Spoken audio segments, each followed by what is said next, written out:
Okay, a few things to remember when you're doing your in-cab inspection. With these Freightliners, they're a little bit tricky and they might mess you up when you're performing your in-cab. So one of the glitches, I'll call it, it's not really a glitch, it's just how the truck is programmed. But one of the things that the truck will do, depending on what truck you're working with, is it'll shut down on you. It'll shut down on you automatically. So you've got the key in the on position, you got the engine running, you're calling through all your in-cab components, and all of a sudden the truck shuts down. What do? Well, as long as you work through the process while the engine's running of calling out your gauges, followed by your blower and defrost, once you knock those out, you've got credit for all those components you called out. If the engine shuts down thereafter, it doesn't matter, because your key is still on the on position. So your windshield wipers are still going to work, your indicator lights are still going to work, everything that needs to work will still work, and you'll get credit for it. As long as, like I said, you get your gauges followed by your blower and defrost first while the engine's running. That's number one glitch. The other glitch is you have to have, the rule of thumb is 7 to 11 pounds of pressure on your brake when you put it in gear for it to actually go in gear. Once it goes into gear, it'll change from like the big N for neutral to a 1, 2, or 3, meaning first, second, or third gear. If by chance you look at your center console and you have a small flashing D, that means the truck saw you wanting to go into gear, but it's not going to put you in gear because you don't have it in safe mode. You don't have enough pressure on the brake. So let's say you were successful in putting it in gear. Okay, you're going to do a tug test or something. So you put it in gear, but you're taking a few seconds trying to remember, okay, what am I going to do now? What's my next step? If you don't act fast enough, even though the truck threw you in the first, second, or third gear, it's going to throw you right back into neutral if you don't act. Okay, so the way I'm teaching it is put enough pressure on the brake when you throw it into drive. As soon as you see that N change to a 1, 2, or 3, get off the brake. Get right on the accelerator. And as long as you're doing anything at all with the accelerator, the truck will see that and it won't throw you back into neutral. Okay? Another thing to remember to call out is when you're calling out your mirrors, remember to say that they're adjusted to me. That's one thing a lot of students are forgetting. Can you add adjusted to me to just about anything you can think of? Seatbelt. Seat, mirrors? You don't have to hit the seat. Okay. Yeah, because the seat, that's going to be part of the expectation, is that when you first jump in, you're going to be adjusting your seat and then positioning it to or from the accelerator and brake, all that.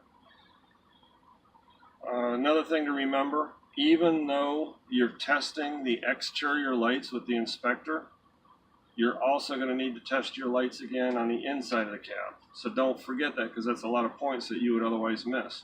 You're not actually testing your lights at that point, you're testing your indicator lights. So all the little lights that pop up when you hit your high beams or your left or right blinker and your emergency flashers, those are all the little indicator lights that you're testing while you're in the cab. These are indicator lights? Yep.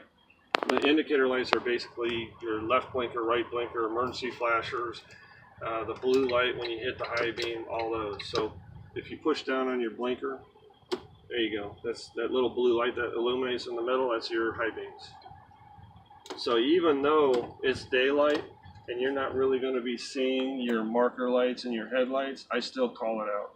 So I'm going from left to right. I'm flipping one switch on my headlight switch. I'm calling it out. My marker lights, 2 clicks. My headlights, down on the blinker. My high beams, left and right blinkers, and then I hit my flashers. Once I do all that, then I call it out. All my indicator lights are working properly. So these... Yep. Okay. As long as the ignition's on and you hit all the same, everything but your brake lights. I hit everything but my brake lights, and then I call it out as all my indicator lights are working. All right, is that it? I think the only other thing to throw out is once you're done with your service brake test, the very last test that you're going to be performing, when you bring the vehicle to a stop using your service brakes, all you have to do is pull on the tractor brake valve. You pull that, they'll both pop out. So you said the 3 brake tests, now what? It's going to be on? Or, so brake test on. The first 3 brake tests, make sure that you do not start the engine. The engine cannot be running for the first 3 tests, because think about it, you're continuously depleting air out of the tanks as you're doing your tests. First test is a 4 psi air loss. So once you push the brake valves in and the air settles, then you're going to push the brake pedal and hold it, and a few more psi of air is going to be lost, no more than 4 psi, right?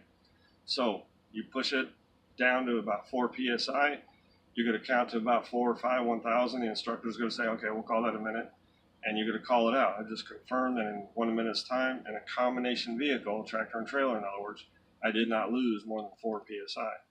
Then the next test, you're going to fan them down to about 60 psi. Your low air indicator light's going to go off. All this, your engine is off, okay, because you're continuously depleting air. And if you think about it, while you're doing it, if your engine was running, the compressor's trying to push it right back in.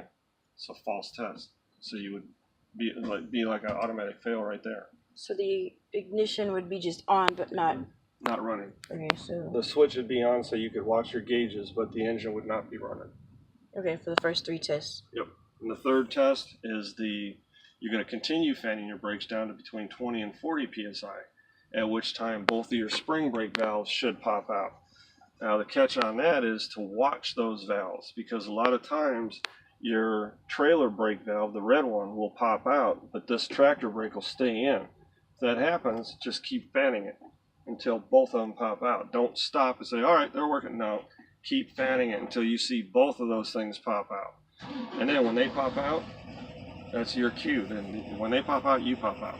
Okay. You get out to get the chocks, put them back in the bin, and you fire it up for your last 2 tests. Got it? Yep.